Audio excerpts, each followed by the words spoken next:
আবু সাইদ যেভাবে হাত প্রসারিত করে বুকটা চিতিয়ে দিয়ে তিনি যে ভঙ্গিমায় উনি দাঁড়িয়েছিলেন, তিনি হয়তো প্রত্যাশা করেছিলেন যে তার বুকে তারা গুলি চালাবেন না, কিন্তু হায়ানার মতো তারা এত নিষ্ঠুরভাবে এইভাবে বুক চিতিয়ে দেওয়ার পরে যারা গুলি করতে পারে তাদেরকে তো মানুষ হিসেবে গণ্য করা যায় না। হয়তো ট্রাইব্যুনাল সেই কথাটি বোঝাবার চেষ্টা করেছে। 30 জনকেই দণ্ডিত করা হয়েছে, কেউ কিন্তু এই মামলায় খালাস পায়নি। 2 জনের মৃত্যুদণ্ড হয়েছে, 3 জনের যাবজ্জীবন হয়েছে। আর আমাদের যে ধরনের চার্জ ছিল তাদের ভূমিকা অনুযায়ী সেই সাজাগুলো হয়েছে বলে মনে হয়।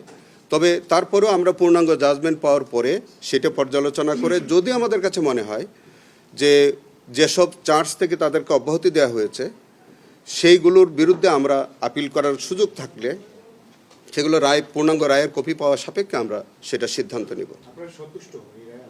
আমরা সন্তুষ্ট বলতে আমরা তো 30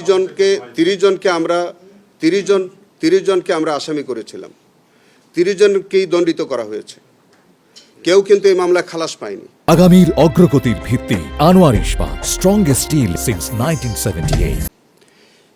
কোয়ান্টাম অফ সেন্টেন্স হয়তো কম কোনটা বেশি মনে হতে পারে, সেটি বিচার্য বিষয় এবং সেখানে আমাদের ট্রাইব্যুনালের মাননীয় বিচারপতিগণ তারা সাক্ষ্য প্রমাণের ভিত্তিতে হয়তো সেই সেন্টেন্সটা দিয়েছেন। আমরা যদি কোনো সেন্টেন্স মনে করি যে যেসব কাউন্ট থেকে তাদেরকে অব্যাহতি দেওয়া হয়েছে সেই জায়গাতে আমরা যদি মনে করি যে সেখানেও আমাদের শাস্তি তাদের হতে পারত, সেটা আমরা পূর্ণাঙ্গ রায় পাওয়ার পরে সেটা আমরা আপিলে। আমাদের তো এখানে তো কাউকেই ব্যর্থ হয়নি, সবারই তো শাস্তি হয়েছে।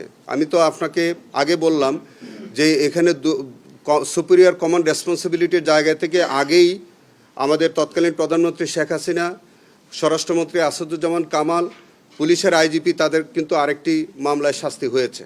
এই কমন রেসপন্সিবিলিটি কিন্তু সারা বাংলাদেশে সব ক্ষেত্রেই কিন্তু এই কমন রেসপন্সিবিলিটি কাজ করেছে। এক, সেকেন্ডলি হচ্ছে রুকিয়া বিশ্ববিদ্যালয়ের যে ঘটনাটা ঘটেছে সেখানে যারা সুপিরিয়র অফিসার ছিলেন তাদেরকেও কিন্তু এই মামলায় দণ্ডিত করা হয়েছে।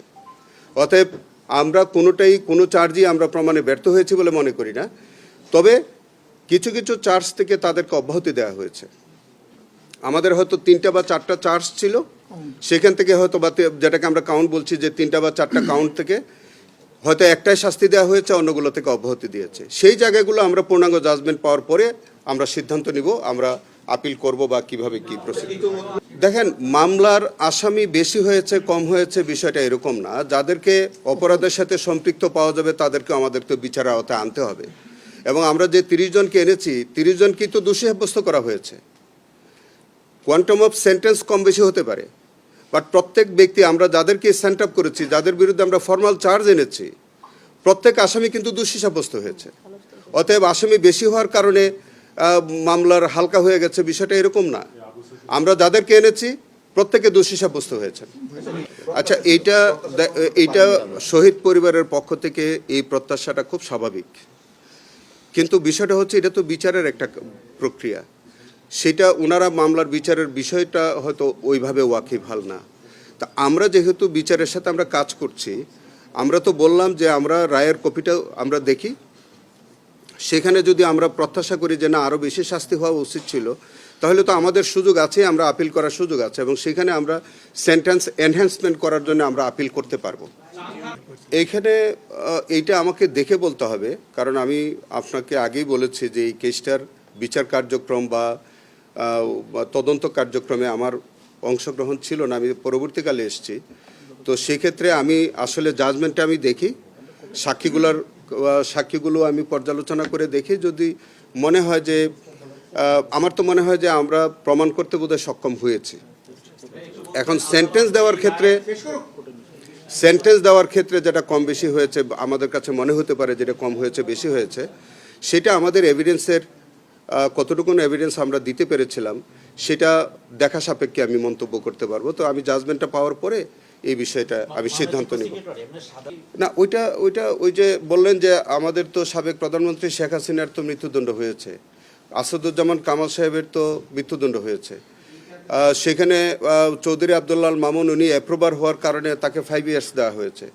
তো তারা তো প্রধান সুপিরিয়র কমান্ড ছিল, তো তাদেরকে শাস্তি কম হয়নি। আর এখন যাদের হয়েছে তাদের রেসপেক্টিভ ভূমিকার কারণে হয়তো সেরকমটা হয়েছে, সেটা আমাদেরকে জাজমেন্ট পর্যালোচনা করে দেখতে হবে। কথাই কি এই সাজাটা পর্যাপ্ত মনে হয় আপনার? এইটা পর্যাপ্ত আমাদের কাছে মনে হয়নি। আমাদের কাছে মনে হচ্ছে যে আমরা তো 2-3টা করে চার্জ আমাদের ছিল, তো সেই কারণে আমরা প্রত্যাশা আরও বেশি করেছিলাম। তো সেটাই আমরা দেখি আমাদের জাজমেন্ট পাওয়ার পরে আমরা একটু পর্যালোচনা করার পরে আমাদের তো আপিল করার সুযোগ আছে। খালাসে বা যে একজন আসামি যাকে মানে হাজত বাসটাকে গণ্য করে দিয়েছে তার বিরুদ্ধে আপিল করার সুযোগ আছে। আর যেগুলো সেন্টেন্স কম আছে এগুলো এনহ্যান্সমেন্ট করে আপিল করার সুযোগ আছে আমাদের।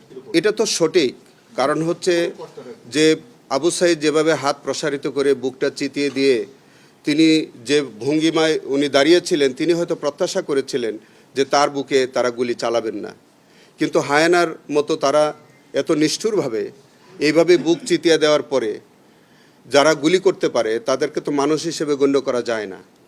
হয়তো ট্রাইব্যুনাল সেই কথাটি বোঝাবার চেষ্টা করেছে। জালিম বলেছেন।